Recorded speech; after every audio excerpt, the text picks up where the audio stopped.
Have you ever been falling asleep and all of a sudden you realize you can't move your body, and now you're feeling this overwhelming pressure? It feels like your consciousness is fading away, like you're dying, and maybe in the corner of your eyes you see a figure, a dark silhouette that's just out of view and just out of focus, and it seems to be hovering over you like a predator.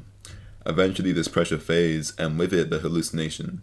As someone who would identify themselves as quite a spiritual person, I'll tell you now that I don't believe these are just hallucinations. I believe these are spiritual entities that reveal the state of your inner world.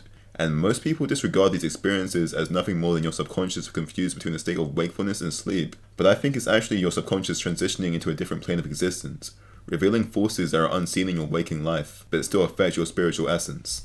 People usually belittle these experiences and say, "Oh yeah, I just saw my sleep paralysis demon again," and honestly it's so annoying because these are real demons. Or at least spiritual parasites.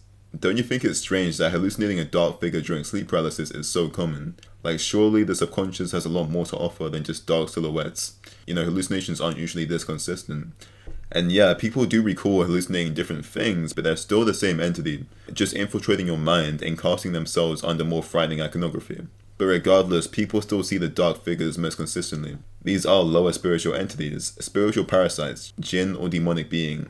This is your consciousness shifting between planes of existence where you're highly susceptible to mental and spiritual impressions.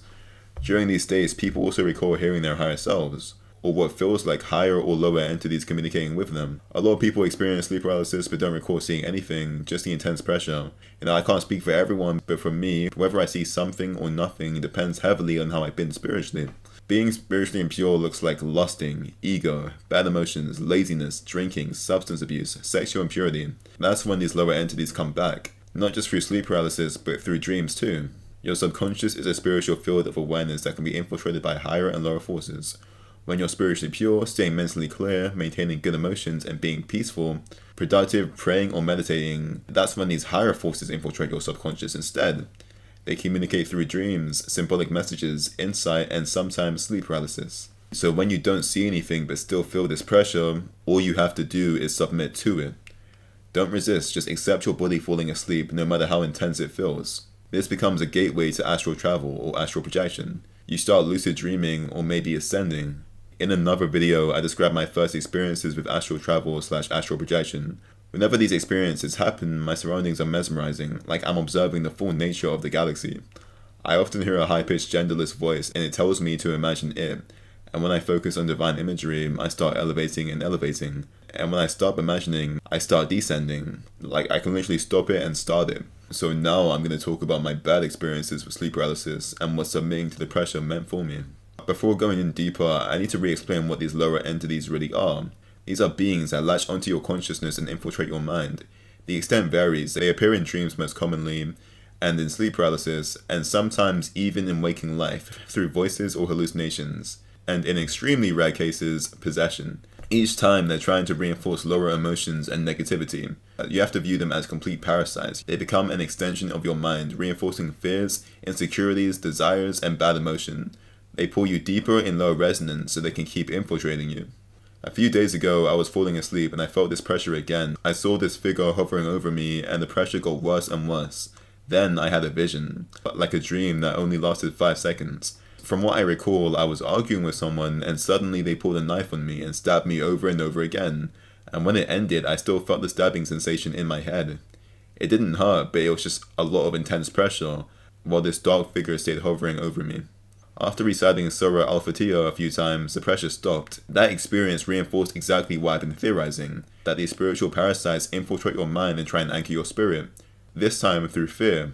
It all happened really fast, and most people can't process this while it's happening. Fear takes over because of the pressure and the entity, so survival mode kicks in, which makes it easier to brush it off as just an hallucination. But when this happens to me, I stay calm and observant. I can see through what's happening so easily and just understand it. The fear goes away and I just watch it. That's why I can't view this as merely an hallucination. It's a spiritual attack that I can perceive very clearly. And again, these experiences are only correlated when I'm drinking, maybe watching something I shouldn't be, being lazy or egoistic, or abusing substances. Not like I do any of those things commonly, but you get what I'm saying. Another time I felt the pressure again, but instead of seeing something, I heard voices saying that I'm going to die and that they're going to get me. I know these thoughts aren't mine whatsoever because I've never had thoughts like this. And I've noticed this is very similar to what people with schizophrenia describe hearing. People who are constantly in fear, and that's what these beings are trying to do, implant fear into your mind. I'm pretty sure I just told them to fuck off and broke out the sleep paralysis like that. And it made me reflect on what these beings can do to someone who has no understanding of the spiritual world. Other times it's been the exact same pattern. These niggas come back, say more fear-inducing messages, and I just stay calm and see past it. I'm going to talk about a few positive experiences now. So, I've already spoken about the being that helps me astral travel, and I've heard it again since then. During one sleep paralysis moment, I submitted to the pressure, and I heard it say, "I know you can do better. You already know that the dream is something more. It has knowledge of the future and past lives. All about maintaining your happiness." That was all I could get so far. In that state of being, you're basically blocked from logical thinking, so you're just awareness, separate from ego and identity. And that's why diminishing your ego is what makes you more in touch with your dream and spiritual side.